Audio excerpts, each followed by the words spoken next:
คนเงินซื้อเสียงอาจให้ประโยชน์ชั่วคราวแต่ความเสียหายที่ตามมาอาจอยู่ตลอดชีวิตจงใช้สิทธิ์อย่างซื่อสัตย์เพื่ออนาคตของคุณเองเลือกตั้งที่โปร่งใส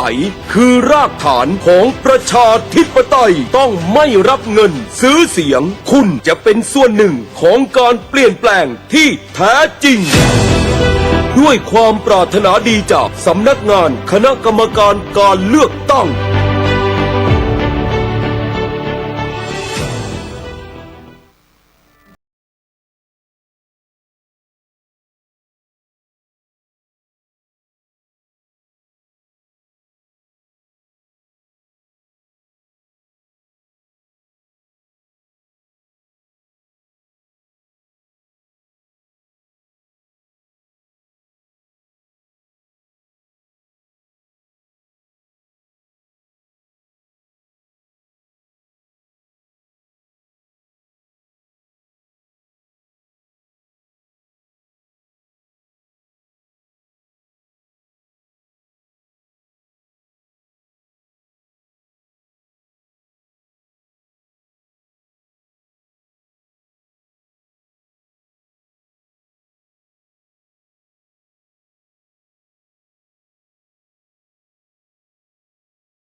ร่วมในการตรวจสอบการเลือกตั้งร่วมเป็นพลังต่อต้านการทุจริตและติดตามการเลือกตั้งสมาชิกสภาเทศบาลและนายกเทศมนตรีที่จะมีขึ้นในวันอาทิตย์ที่ 11 พฤษภาคม 2568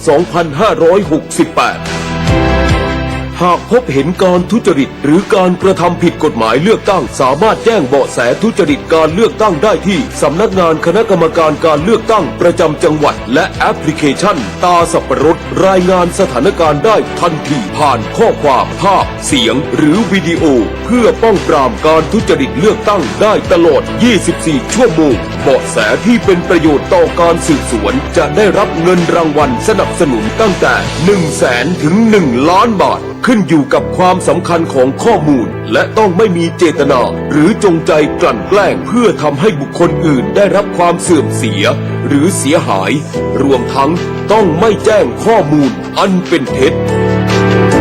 ดาวน์โหลดแอปพลิเคชันตาสับปะรดได้แล้ววันนี้ทั้งอุปกรณ์ระบบ Android และอุปกรณ์ระบบ iOS สอบถามรายละเอียดเพิ่มเติมได้ที่สายด่วน 1444สร้างสรรค์ประเทศไทยพร้อมใจไปเลือกตั้ง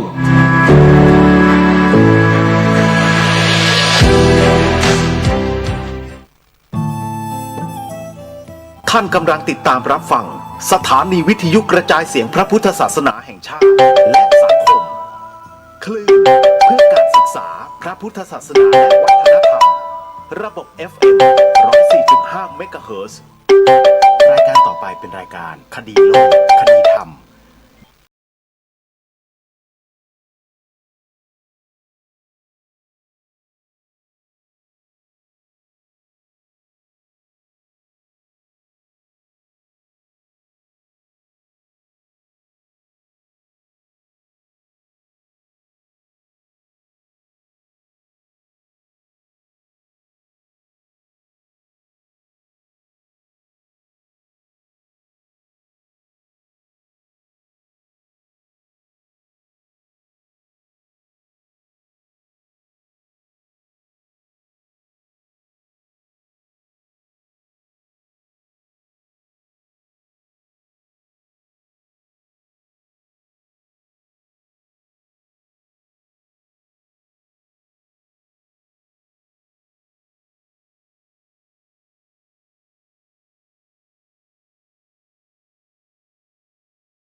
และรายการธรรมะสาระดีๆจากสถานีวิทยุพระพุทธศาสนาแห่งชาติคลื่นต่างๆได้ถึงเกือบ50สถานีเปิดได้อย่างอิสระสามารถที่จะรับฟังตลอด24ชั่วโมงได้รายการคดีโลกคดีธรรมนั้นเป็นรายการหนึ่งที่นำสาระเหตุการณ์สถานการณ์เรื่องราวกิจกรรมธรรมะบางส่วนมานำเสนอต่อท่านผู้ฟังในแต่ละวันเพื่อให้ท่านทั้งหลายได้ทราบถึงกิจกรรมของวัดวาอารามต่างๆที่กำลังดำเนินอยู่ในปัจจุบันให้ได้รับทราบเผื่อว่าเราจะได้ร่วมอนุโมทนาบุญเก็บเกี่ยวบุญกุศลตามบุญกิริยาวัตถุที่พระสัมมาสัมพุทธเจ้าตรัสสอนพวกเราไว้อนุโมทนาไมยคือการอนุโมทนาสาธุการกับการทำความดีของผู้อื่นพระสัมมาสัมพุทธเจ้าตรัสสอนว่าได้บุญเหมือนกันเหมือนอย่างสถานีวิทยุต่างๆครูบาอาจารย์หลายๆรูปนักจัดรายการวิทยุหลายๆท่านนำบุญกุศลมาแจ้งมาบอกกับเราอย่างเนี้ยถ้าเราได้ยินได้ฟังแล้วยกมือท่วมศีรษะสาธุอนุโมทนาบุญกับทุกๆฝ่ายทุกๆท่านเนี่ยแค่นี้เราก็ได้บุญแล้วได้บุญนะแต่เป็นบุญที่เกิดขึ้นทางมโนทวารอนุโมทนาใหม่เกิดจากเจตนาอันเป็นมหากุศลบวกกับมือบวกกับกายของเรานอบน้อมแสดงออกเล็กน้อยเราได้บุญทางใจ 80% ได้บุญทางกาย 20% ญาติโยมแต่ถ้าหากว่าเรา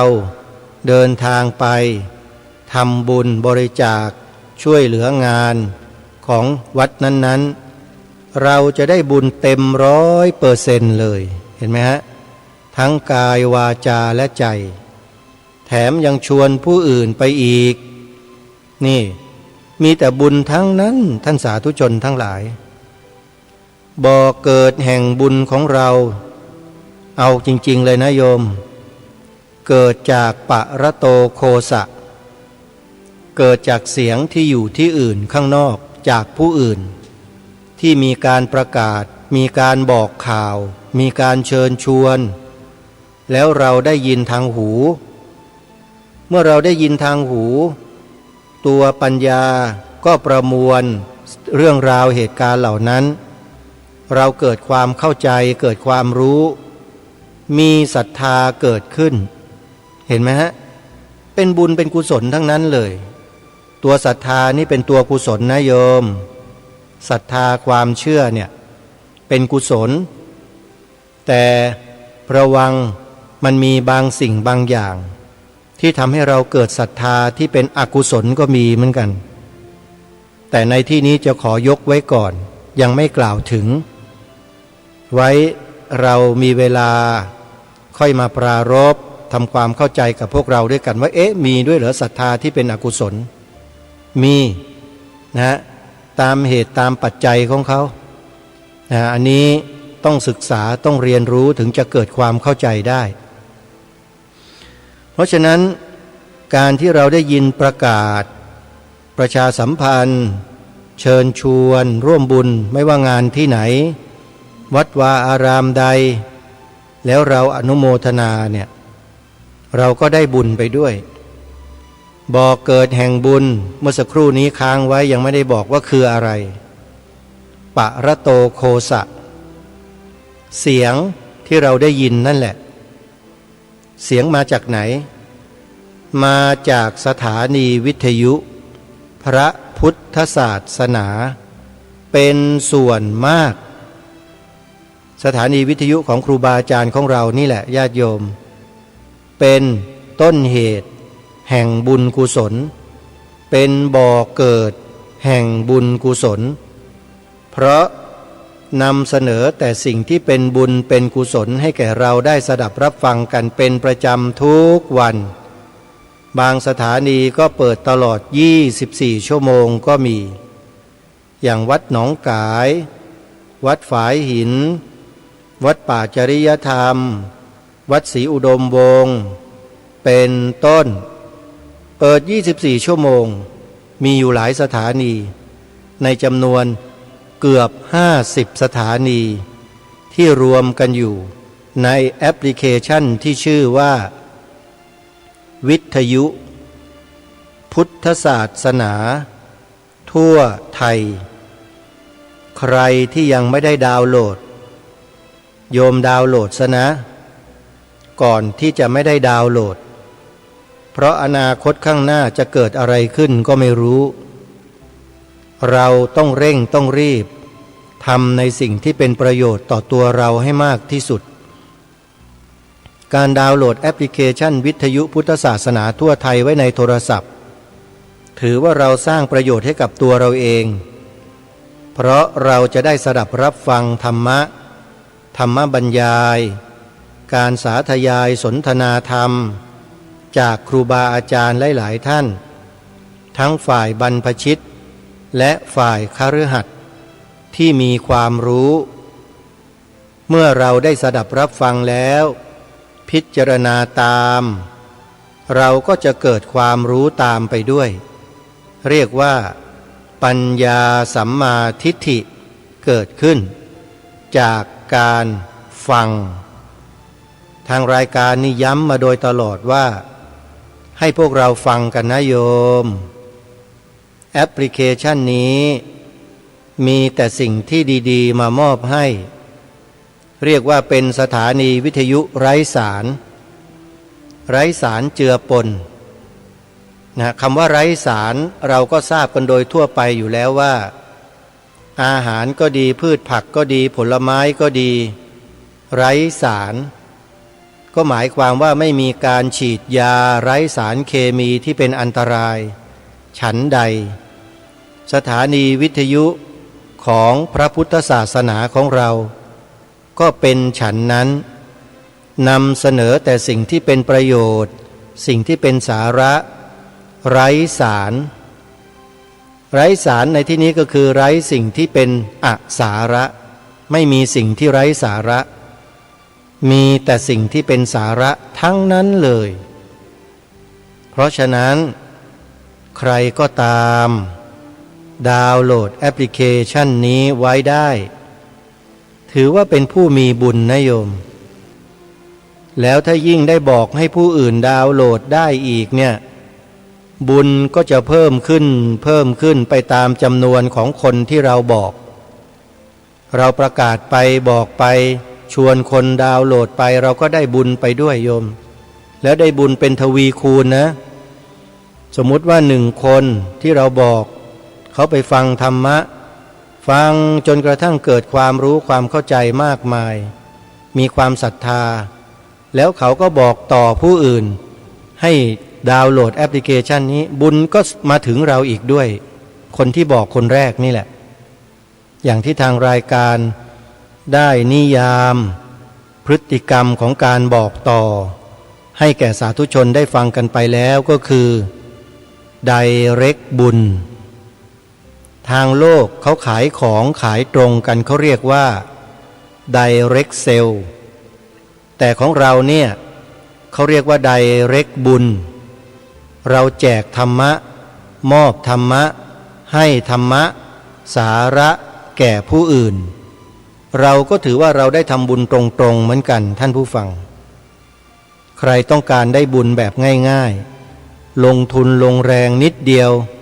คือใช้วาจาบอกผู้อื่นใช้ความพยายามช่วยดาวน์โหลดให้เขาโอ้ยบุญมากมายเลยโยมอานิสงส์ที่ได้ก็คือปัญญาบารมีเราจะได้สั่งสมบุญทางด้านปัญญาไปด้วยเกิดทุกภพทุกชาติมีใครมาพูดมาแสดงธรรมะเราก็จะเข้าใจได้โดยง่ายเพราะเราได้สั่งสมปัญญาบารมีเช่นนี้กันไว้จึงเชิญชวนสาธุชนช่วยกันนะช่วยกันเผยแพร่แอปพลิเคชันดังกล่าวที่ชื่อว่าวิทยุพุทธศาสนา ทั่วไทยช่วยกันนะโยมนะเริ่มต้นด้วยข่าวประชาสัมพันธ์ที่จะแจ้งบอกให้สาธุชนร่วมอนุโมทนาบุญกันทั่วราชอาณาจักร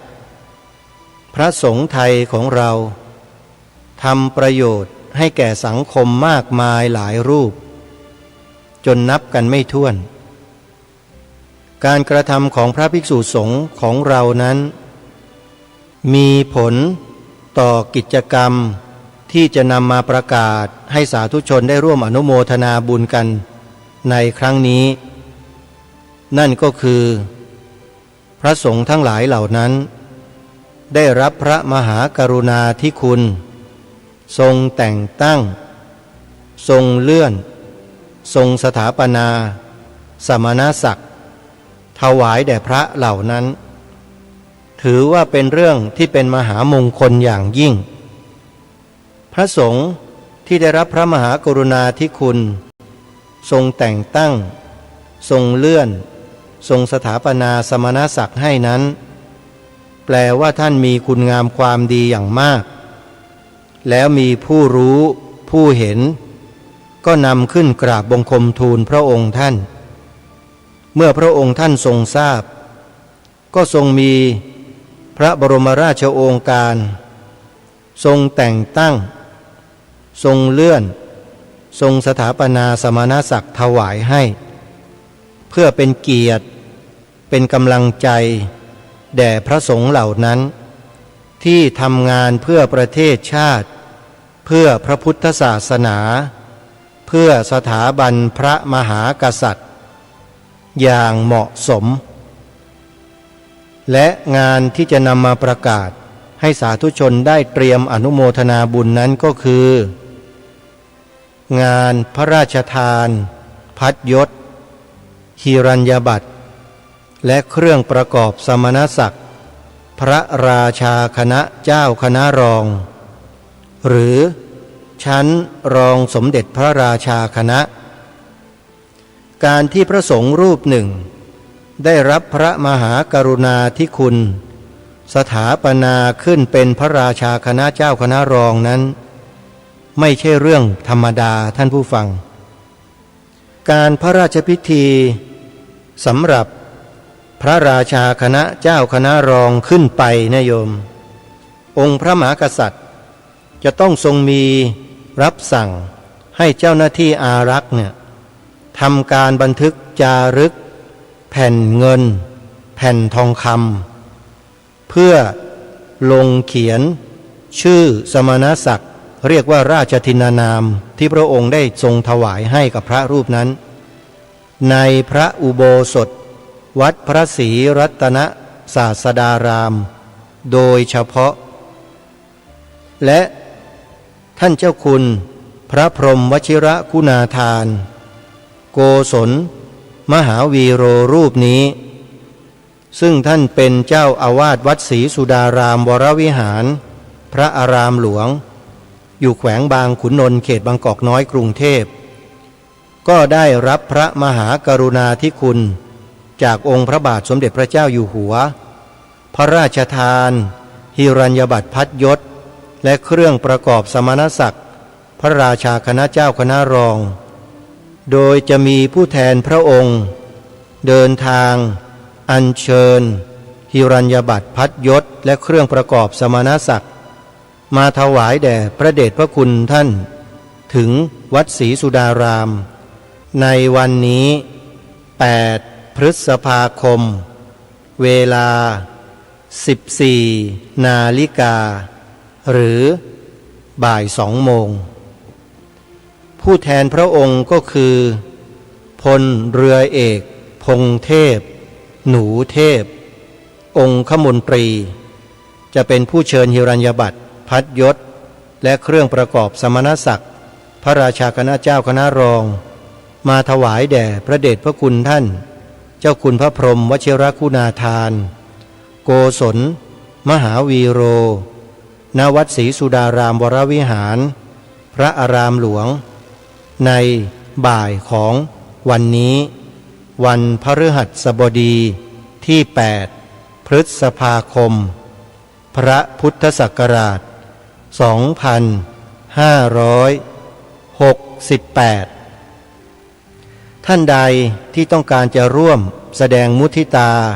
ถวายแด่พระเดชพระคุณท่านที่วัดศรีสุดาราม ให้ท่านสอบถามรายละเอียดเพิ่มเติมที่หมายเลขโทรศัพท์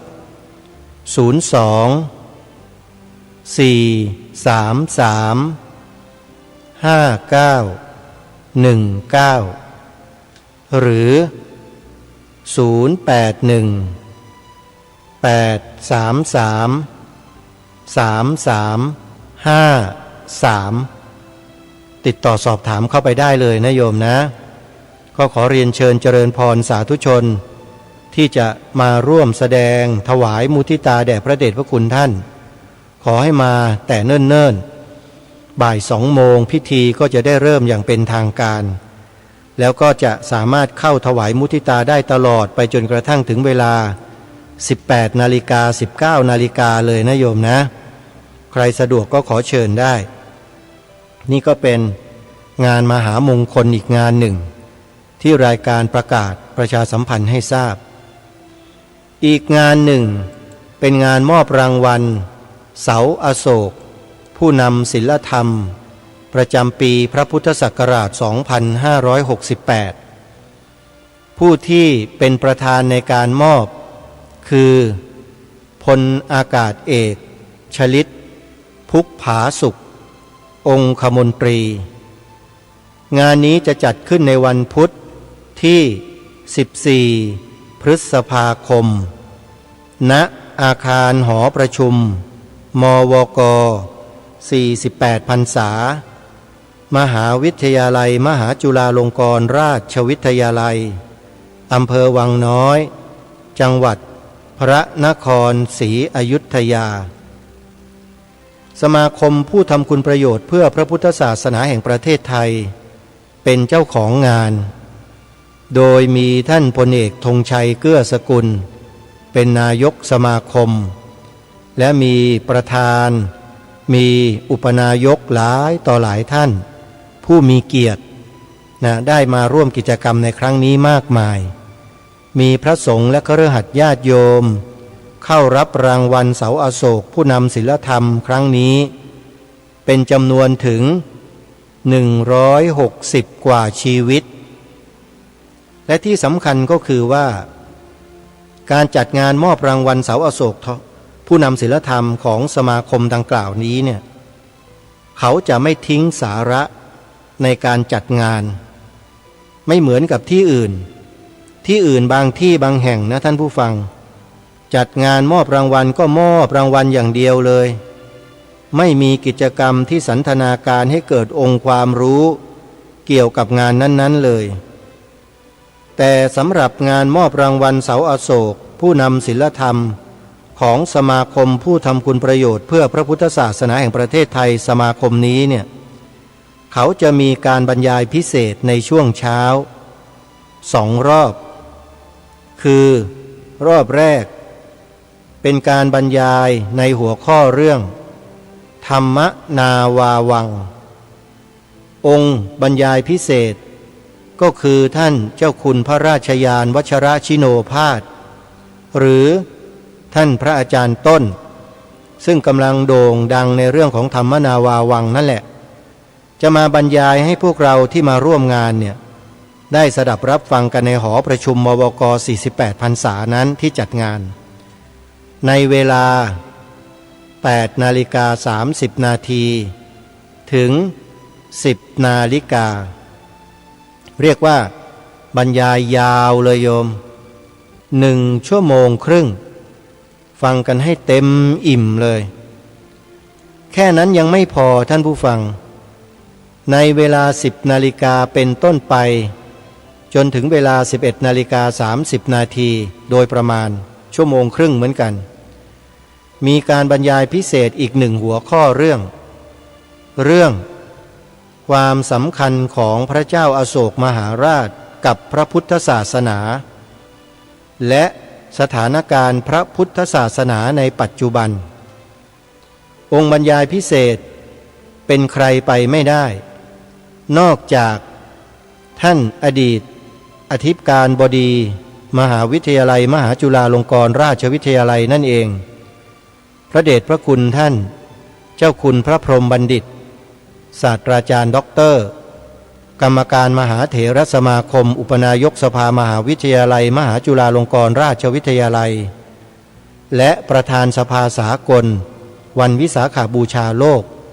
เป็นองค์บรรยายต่อเนื่อง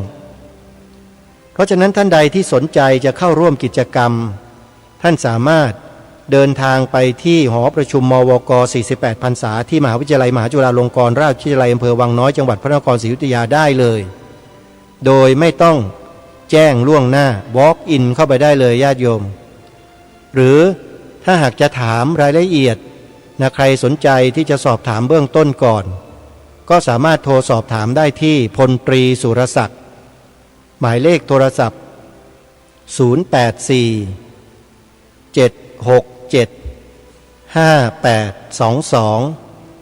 หรือคุณปัทมาวันหมายเลขโทรศัพท์089-982-5598สอบถามรายละเอียดกันได้ในเบื้องต้นแต่ขอบอกว่างานนี้ไม่ควรพลาดนะโยมเป็นงานที่ปีหนึ่งจะมีการจัดสักครั้งหนึ่งแล้วมีการบรรยายพิเศษให้เราได้ศึกษาเรียนรู้ในสาระที่มีความสำคัญและมีความจำเป็นด้วยธรรมนาวาวังก็มีความสำคัญ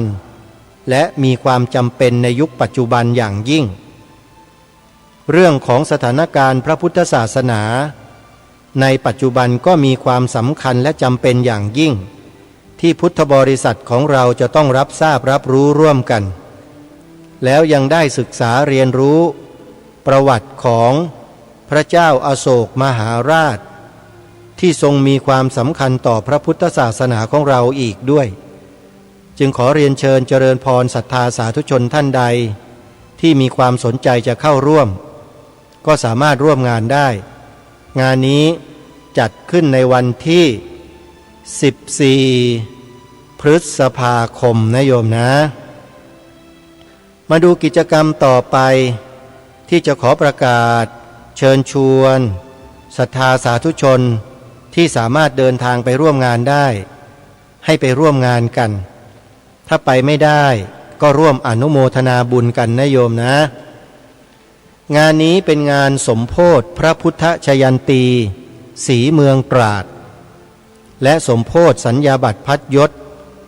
พระราชาคณะชั้นราชที่พระราชวชิรธรรมคณีเจ้าคณะจังหวัดตราดเจ้าอาวาสวัดบางปรืออำเภอเมืองจังหวัดตราดนะโยมนะงานนี้จะจัดขึ้นในวันที่16พฤษภาคมพระพุทธศักราช2568เวลา 9 นาฬิกาเป็นต้นไปอาตมาภาพยังไม่แน่ใจเหมือนกันว่าจะเดินทางไปร่วมงานของพระเดชพระคุณได้หรือไม่เพราะภารกิจในวันที่14พฤษภาคมงานมอบรางวัลเสาอโศกผู้นำศีลธรรมก็จะต้องไปดำเนินการเพราะเป็นคณะกรรมการของสมาคมอยู่ด้วยก็คงจะต้องมีการประชุมกันในวันถัดมาแต่ก็จะพยายามที่จะเดินทางไปร่วมงานเพื่อมุทิตาแด่พระเดชพระคุณท่านนะโยมนะสำหรับคณะสงฆ์ทางตะวันออกไม่ว่าจะเป็นจังหวัดฉะเชิงเทราปราจีนบุรีชลบุรีระยองจันทบุรีจังหวัดตราดครูบาอาจารย์ท่านใดที่มีความเคารพศรัทธาต่อพระเดชพระคุณท่านเจ้าคุณพระราชวชิรธรรมคณีเจ้าคณะจังหวัดตราดก็สามารถเดินทางไปร่วมงานกันได้ที่วัดบางปรืออำเภอเมืองจังหวัดตราด 9 นาฬิกาเป็นต้นไปนะฮะ16พฤษภาคมญาติโยมงานต่อมาก็คืองานทำบุญสถานีวิทยุพระพุทธศาสนาวัดนายโรงแขวงบางบำรุเขตบางกอกน้อยกรุงเทพมหานครงานนี้ จะมีการแสดงธรรมการให้ความรู้ด้านสุขภาพเวทีเสวนาด้านสุขภาพให้พวกเราได้ศึกษาเรียนรู้กันโดยเฉพาะเรื่องยาสมุนไพรซึ่งในปัจจุบันนั้นมีคนนิยมกันมากวัดในโรงจะจัดงานรวมพลังเพื่อสร้างสรรค์สังคมให้อุดมด้วยปัญญาและร่วมทำบุญทอดผ้าป่าสามัคคีเพื่อสมทบกองทุนเผยแผ่ธรรมะทางสถานีวิทยุวัดนายโรงงานจะจัดขึ้นในวันอาทิตย์ที่1 มิถุนายนพระพุทธศักราช2568ตั้งแต่เวลา7 นาฬิกาเป็นต้นไปในเวลา9 นาฬิกามีการแสดงพระธรรมเทศนา1 กันในหัวข้อเรื่อง1 ทุน1 พลังเพื่อสร้างสรรค์สังคมให้อุดมด้วยปัญญาองค์แสดงธรรมก็คือพระมหาบุญช่วยปัญญาวชิโรเจ้าอาวาสวัดวิปัสสนาดงเย็นอำเภออู่ทองจังหวัดสุพรรณบุรีในเวลา10 นาฬิกามีพิธีเจริญพระพุทธมนต์เพื่อความเป็นสิริมงคลและหลังจากนั้นพบปะกับผู้ดำเนินรายการทางสถานีวิทยุวัดนายโรงซึ่งเป็นนักร้องเพลงธรรมะในค่ายต่างๆก็จะมารวมกันที่นี่จากนั้นเวลา 13:30 นาทีบ่ายโมงครึ่งฟังการเสวนาในหัวข้อเรื่องพระพุทธศาสนากับสุขภาพจะมีผู้มาบรรยายหลายท่านทั้งพระสงฆ์และคฤหัสถ์ที่เป็นหมอเป็นนายแพทย์ประกอบไปด้วยพระครูวิจัยธรรมบัณฑิตผู้ช่วยศาสตราจารย์นายแพทย์พันศักดิ์สุกระฤกษ์นายแพทย์อภิชัยศิระกุลจิราและคุณธนาพรโรจนะทัพพะเสร็จจากเสวนาแล้วจะมีพิธีทอดผ้าป่าสามัคคีในเวลา 15:30 นาทีเพื่อสมทบกองทุนเผยแผ่ธรรมะทางสถานีวิทยุวัดนายโรงและสมทบทุนงานบูรณะซ่อมแซมสิ่งก่อสร้างภายในวัดในงานดังกล่าวมีการตรวจสุขภาพจากทีมงานนายโรงคลินิกการแพทย์แผนไทยด้วยใครที่มีโรคภัยไข้เจ็บเป็นอะไรมาก็แล้วแต่ต้องการที่จะตรวจสุขภาพโดยทีมงานแพทย์แผนไทยก็มาได้ในวันงานที่วัดนายโรงนะฮะสอบถามรายละเอียดที่หมายเลขโทรศัพท์02-434-9119และโทรศัพท์มือถือ063-656-2256ขอเชิญร่วมงานบุญประจำปีงานนมัสการหลวงพ่อใหญ่ชัยมงคลวัดหนองกายประจำปีพระพุทธศักราช 2568 พร้อมพิธีสมโภชยกช่อฟ้าแห่ผ้าภูษาสบายทิพย์เททองหล่อพระปิดทองพระประดับพระเนตรพระพุทธเมตตาในวันพฤหัสบดีที่5 มิถุนายนพระพุทธศักราช 2568 ณ วัดหนองกาย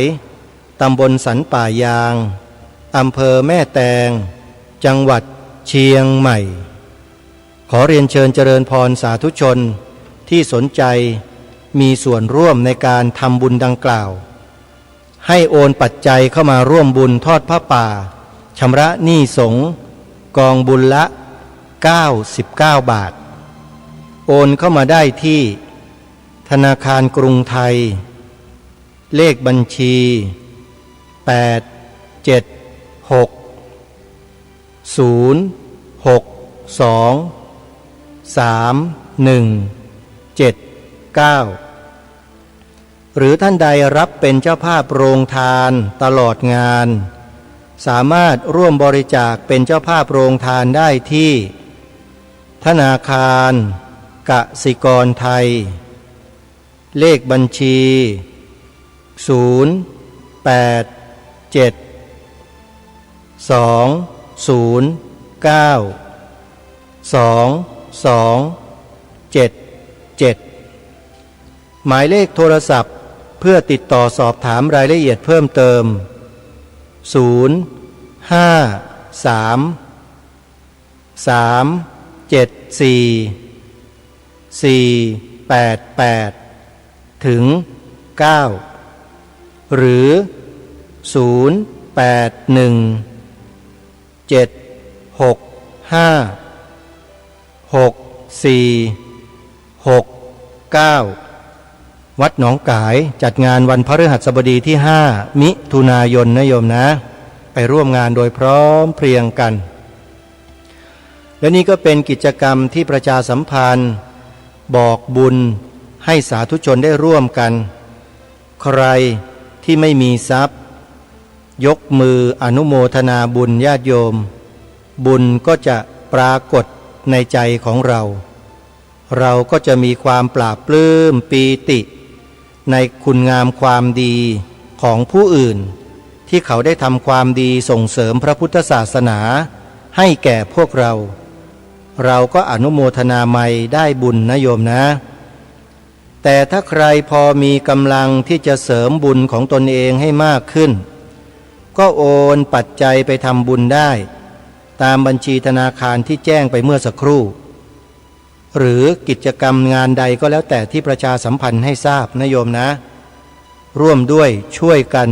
สร้างสรรค์สังคมของเราให้เป็นสังคมของคนดีมีศีลธรรม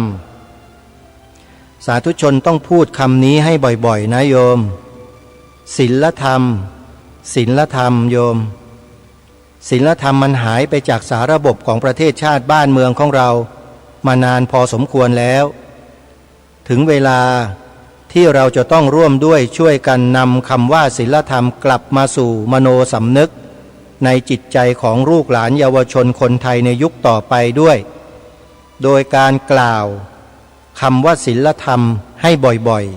ๆคำว่าคุณธรรมจริยธรรมนั้นงดไว้ก่อนเราอย่าเพิ่งไปกล่าวให้มากกล่าวคำว่าศีลธรรมให้มากๆญาติโยมหลวงพ่อพุทธทาสท่านย้ำแล้วย้ำอีกเรื่องของศีลธรรมท่านจะไม่พูดเรื่องคุณธรรมและจริยธรรมเลยแต่จะเน้นคำว่าศีลธรรมโดยตลอดถ้าหากว่าเรามีความเคารพศรัทธาในองค์หลวงพ่อพุทธทาสภิกขุเราควรจะทำตามที่ท่านได้แนะนำพร่ำสอนเราศีลธรรมศีลธรรมศีลธรรมศีลธรรมไม่กลับมาโลกาจะวินาศศีลธรรมกลับมาโลกาจะเป็นสุขสาธุชนทุกท่านเพราะฉะนั้นเราต้องเริ่มต้นที่ตัวเราโดยใช้วาจาวจีกรรมให้เป็นประโยชน์กล่าวในสิ่งที่เราควรกล่าวกล่าวแล้วเป็นมงคลเป็นสิ่งที่ดีงามเป็นสิ่งที่จะเป็นเหตุปัจจัยให้เกิดสิ่งที่ดีให้เกิดขึ้นมั่นคงในสังคมของเราเหมือนอย่างที่ทางรายการได้รณรงค์มาโดยตลอดให้พวกเราชาวพุทธทุกท่านทุกคนทุกนามทุกรูปกล่าวสองประโยคนี้ให้บ่อยๆในทุกที่ทุกสถานตามแต่โอกาสและความเหมาะสมนะฮะไม่ใช่กล่าวไปมั่วๆนะโยมดูสถานการณ์ด้วย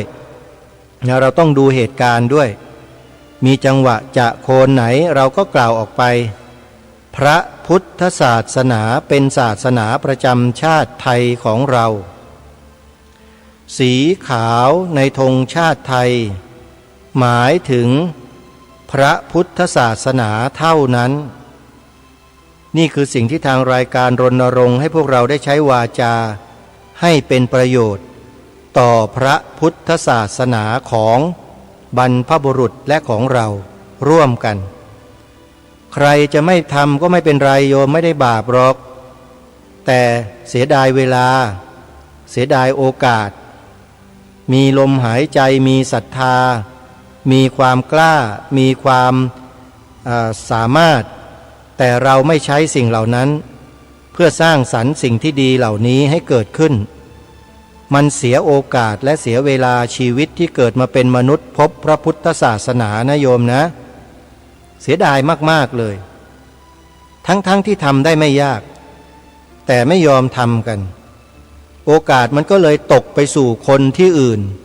คนประเทศอื่นลัทธิอื่นซะหมดเขาก็รณรงค์ของเขาตลอด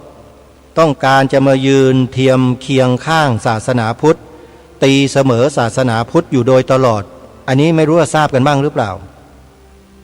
ใครที่ติดตามรับฟังรายการนี้มาโดยตลอดก็คงจะทราบดีนะว่าเขาใช้วิธียังไงทำยังไงซึ่งหลายคนเมื่อทราบข้อมูลแล้วก็ไม่คาดคิดว่าเขาจะกล้าทำเช่นนั้นเขาทำจริงๆท่านผู้ฟังออกกฎหมายมาบังคับข้าราชการหน่วยงานสำคัญของประเทศไทยเนี่ยให้ไปรับใช้เขาอะแล้วถ้าข้าราชการคนไหนไม่ทำตามก็จะติดคุก1 ปีถูกปรับเป็นแสนโยมเห็นหรือยังเขาใช้กฎหมายบังคับฮะแต่ศาสนาพุทธเราไม่มีเลยครับที่จะบังคับให้ติดคุกถ้าไม่ช่วยไม่ทำตรงนี้บ่งบอกให้เห็นถึงอะไรล่ะให้เห็นถึงอะไรมองอนาคตของประเทศชาติให้ไกลๆนะท่านผู้ฟังอย่ามองสั้นๆอย่าคิดว่าสิ่งที่เขาทำเขาสร้างขึ้นมานั้นไม่มีอะไรหรอกจะไปอิจฉาเขาทำไมไปพูดทำไมก็ให้เขาทำไปสิไอ้คนที่พูดแบบนี้เนี่ยแปลว่าปัญญาอ่อนมากๆเลยนะคิดอะไรกันไม่เป็นเลยหรือไงอาตมานี่ไม่ได้ว่านะแต่ตำหนิว่าปัญญานี่อ่อนมากๆแค่นี้ก็มองไม่เห็นว่าคือมันจะเกิดอะไรขึ้นในอนาคตถึงบอกว่าให้ไปฟังกลุ่มอปพสเขานำเสนอข้อมูลแล้วท่านจะรู้ด้วยตัวของท่านเองทางรายการไม่สามารถนำเสนอเรื่องราวเหตุการณ์หรือว่าข้อมูลในเชิงลึกเหล่านั้นได้แต่กลุ่มอปพสเนี่ยเขาเป็นหัวหมู่ทะลวงฟันกล้าที่จะนำเสนอความจริงให้พวกเรารับรู้รับทราบได้ใครต้องการจะรู้ข้อมูลในเชิงลึกอย่างที่ทางรายการพูดไปเมื่อสักครู่ไม่ต้องการเป็นคนปัญญาอ่อนก็กรุณาไปดูคลิปของอปพสเขาสักหน่อยนะแล้วจะทราบข้อมูลซึ่งเป็นข้อมูลที่ถูกและตรงตามสภาวะความเป็นจริงทุกอย่างเขาไม่ได้พูดโกหกแต่พูดความจริงแต่ไอคนเราเนี่ยมันยอมรับความจริงกันไม่ค่อยได้ไม่รู้เป็นอะไรเหมือนกันกลัวความจริงกันพอมีคนเอาความจริงมาพูดนี่กลัวสั่นกันไปหมดอย่าไปยุ่งกับเขาเลยปล่อยเขาไปเถอะนี่เขาเรียกว่าม้าอารีโยมเคยฟังนิทานเรื่องม้าอารีไหมโยมม้าอารีเนี่ยเป็นม้าที่มีฝีมือเป็นม้าที่เก่งวิ่งได้เร็วทำงานทำการอะไรได้มีประสิทธิภาพมากอยู่มาคอกม้าที่อยู่เป็นปกติอยู่มาดีโดยตลอดเจ้าของก็ไปนำเอางัวเอาควายเนี่ยเข้ามาอยู่ผสมกับม้าทีนี้ม้าเองก็ใจดีบอกอ้าวมาอยู่ด้วยกันไม่เป็นไรนะเอื้อเฟื้อเผื่อแผ่กันเมตตากรุณากันอยู่ไปเถอะอยู่มางัวควายออกลูกออกหลานเพิ่มขึ้นเบียดที่อยู่ของม้าไปทีละเล็กทีละน้อยทีละหน่อยจนกระทั่งม้าหลุดออกไปอยู่นอกคอกนี่เขาเรียกว่าม้าอารีเป็นข้ออุปมา ให้เราได้รู้ถึงสถานการณ์ของประเทศเราที่กำลังจะเกิดขึ้นคนไทยจำนวนไม่น้อยที่มีนิสัยเหมือนม้าอารีอะไรก็ได้ไม่เป็นไรเอาเถอะเต็มที่เลยเห็นด้วยจะทำยังไงก็เชิญไม่เห็นจะต้องไปว่าไปตำหนิอะไรเขาเลยนี่พวกม้าอารีแล้วสุดท้ายตัวเองก็ไม่มีที่อยู่ถูกงัวถูกควายถีบออกจากนอกคอกไปเลยอารีเกินคนไทยเราจะเป็นกันอย่างนั้นหรือไม่ได้นะโยมเป็นม้าอารีไม่ได้ต้องเป็นเหมือนอย่างพี่น้องชาวอำเภอดอยหล่อจังหวัดเชียงใหม่นั่นน่ะโยมเคยทราบประวัติไหมเหตุการณ์ที่เกิดขึ้นที่อำเภอดอยหล่อจังหวัดเชียงใหม่มีคนจะนำนิคมอุตสาหกรรมประเภทยึกยือตัวหนังสือยึกยักอะไรนั่นนะไปตั้งที่อำเภอดอยหล่อปรากฏว่าทั้งพระสงฆ์ทั้งองค์กรชาวพุทธทั้งพี่น้องประชาชนผู้ใหญ่กำนันผู้ใหญ่บ้านข้าราชการออกมาถือป้ายประท้วงบอกไม่เอาเท่านั้นแหละโยมผู้ว่าเนี่ยพับฐานกลับศาลาว่าการจังหวัดกันไม่ทันเลยในสมัยนั้นยอมนู่นย้ายไปอยู่ที่อื่นปรากฏว่าได้ข่าวว่าไปอยู่นู่นแถวภาคอีสานนิคมอุตสาหกรรมยึกยือแต่มาไม่อ่านชื่อหรอกโยมอ่านไม่ได้เดี๋ยวคนมันจะจ้องจับผิดนะถ้าใครอยากรู้ก็ไปถามอปปสเขาเองว่านิคมอุตสาหกรรมยึกยือนั่นคืออะไรนะคือพี่น้องชาวอำเภอดอยหล่อพี่น้องชาวจังหวัดเชียงใหม่มีความเข้มแข็งมากรวมถึงพี่น้องชาวจังหวัดขอนแก่นอันนี้ก็เข้มแข็งนะญาติโยมที่อยู่จังหวัดขอนแก่นคงจะทราบดีว่าที่ขอนแก่นนะมีประตูเมืองขอนแก่นแล้วมีพระพุทธรูปประดิษฐานไว้ที่บนประตูเมืองใช่ไหมอยู่มามีคนที่ไม่เห็นด้วยไปบอกกับผู้ว่าราชการจังหวัดว่าให้ย้ายพระพุทธรูปลงมาเพราะพวกเขาเนี่ยต้องเดินรอดไปรอดมามันเป็นบาปโอ้โหเท่านั้นแหละท่านผู้ฟังพี่น้องชาวจังหวัดขอนแก่นลุกฮือกันมาทั้งจังหวัดพวกนี้ไปกันไม่เป็นเลยโยมนี่ถึงบอกว่าพวกเราอย่าเป็นม้าอารีกันเลยนะโยมอารีเฉพาะคนที่ดีกับเราที่ไม่รุกรานเราแต่ถ้ามารุกรานแบบนี้มาฟ้องผู้ว่าให้เอาพระลงอย่างเงี้ยเจอสิครับเจอม้าดีดกะโหลกก็ดิเรียบร้อยเลยกะโหลกแตกกันเป็นระนาวเลยหัวเสียแล้วก็ไม่กล้าที่จะมายึกยักอีกเลยญาติโยมสาธุชนอาตมาภาพรายการคดีโลกคดีธรรมย้ำมาโดยตลอดว่าพวกเราจะต้องปกป้องรักษาความเป็นประเทศไทยของเราเอาไว้ให้นานที่สุดให้มากที่สุดและต้องทำด้วยความทุ่มเทและเสียสละอย่าเห็นแก่ตัวไม่ว่าใครทั้งนั้นแหละประชาชนอย่างพวกเรานี่แหละเป็นเจ้าของพื้นที่โดยแท้ส่วนข้าราชการที่สับเปลี่ยนหมุนเวียนกันมาดำรงตำแหน่งโน้นตำแหน่งนี้เนี่ยมันเป็นแค่ชั่วคราวอย่าไปให้ความสำคัญอะไรกันมากนักตำแหน่งดูเนื้อหาสาระที่เขาบริหารจัดการบ้านเมืองตรงนั้นว่าคุณทำเนี่ยมันเหมาะสมถูกต้องกับวัฒนธรรมจารีตประเพณีของประชาชนในท้องถิ่นไหมหรือคุณไปห่อหมกไอ้พวกนี้แล้วคุณก็ไปทำในสิ่งที่ไม่ถูกต้องประชาชนก็มีสิทธิ์นะสิไล่คุณออกจากจังหวัดได้เลยนะประชาชนเนี่ยจะบอกให้นะเพราะฉะนั้นอย่าลี้อ่านใครที่เป็นข้าราชการเนี่ยไปทำอะไรที่มันไม่ถูกต้องกับสังคมบ้านเมืองเขาตรงนั้นเนี่ยระวังตัวให้ดีจะโดน157นะดีนั่นน่ะชาวขอนแก่นเขาไม่ฟ้องนั่นน่ะถ้าฟ้องเนี่ยคุณโดนแน่แล้วยังมีอีกหลายกรณีญาติโยมเรื่องนี้ไม่ใช่เรื่องที่เราจะต้องมานั่งเฉยๆนะโยมเรื่องนี้เขารุกเรานะรุกตลอดเลยและถ้าหากพวกเราไม่มีชาวพุทธที่กล้าหาญเด็ดเดี่ยวอย่างกลุ่มชาวพุทธสมัชชาชาวพุทธแห่งประเทศไทยจังหวัดขอนแก่นหรือภาคีเครือข่ายพุทธช่วยพุทธแห่งประเทศไทย ในจังหวัดขอนแก่นนะถ้าไม่มีองค์กรเหล่านี้นะเรียบร้อยไปนานแล้วดีนะที่พี่น้องชาวขอนแก่นกลุ่มนี้เนี่ยเขามีความเด็ดเดี่ยวใจกล้าแต่ไม่บ้าบินทุกคนนั้นใช้สติใช้สัมปชัญญะใช้สติใช้ปัญญาพิจารณาแล้วดำเนินการอย่างถูกต้องในคณะขององค์กรที่รวมตัวกันอยู่นี้เนี่ยมีทั้งนักกฎหมายนักวิชาการชาวบ้านประชาชนข้าราชการมากมายหลากหลายรวมกันอยู่ในนั้นแล้วทุกคนก็มีการประชุมกันทุกเดือนเพราะฉะนั้นใครที่จะคิดทำลายวัฒนธรรมจารีตประเพณีของท้องถิ่นชาวจังหวัดขอนแก่นเนี่ยไปคิดให้ดีต่อไปอาจจะโดนอะไรที่หนักกว่านี้ก็ได้ฝากไว้ด้วยนะให้คิดบ้านเมืองไทยของเราเป็นแผ่นดินพระพุทธศาสนาผู้ที่ถือศาสนาอื่นมาแต่อื่นก็ดีอยู่ในเมืองนี้ก็ดีจะโทมนัสน้อยใจด้วยริษยาแก่พระพุทธศาสนาเพราะบูชาอันนี้ไม่ได้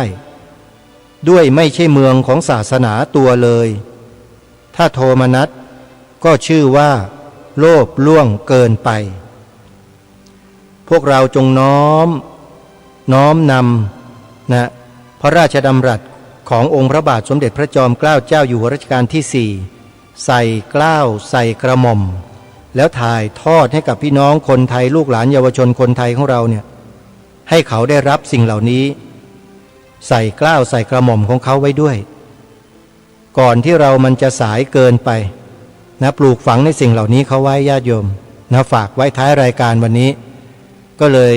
มาปรารภเรื่องพันละเล็กพันละน้อยเหล่านี้ให้เราทราบถึงสถานการณ์ที่ผ่านมาว่าเป็นอย่างไรเพื่อเราจะได้เตรียมการรับสถานการณ์ในอนาคตอย่างไม่ประมาทด้วยกันท่านสาธุชนทั้งหลายวันนี้เวลาของรายการหมดต้องขอสมมุติยุติไว้แต่เพียงเท่านี้พบกับรายการได้ใหม่ในวันต่อไปขอความสุขความสวัสดีในธรรมแห่งองค์สมเด็จพระบรมศาสดาสัมมาสัมพุทธเจ้าจงปรากฏเกิดมีขึ้นในจิตใจของท่านผู้ฟังทุกท่านทุกคนเถิดขอเจริญพรกล้าคิดก็ต้องกล้าทำ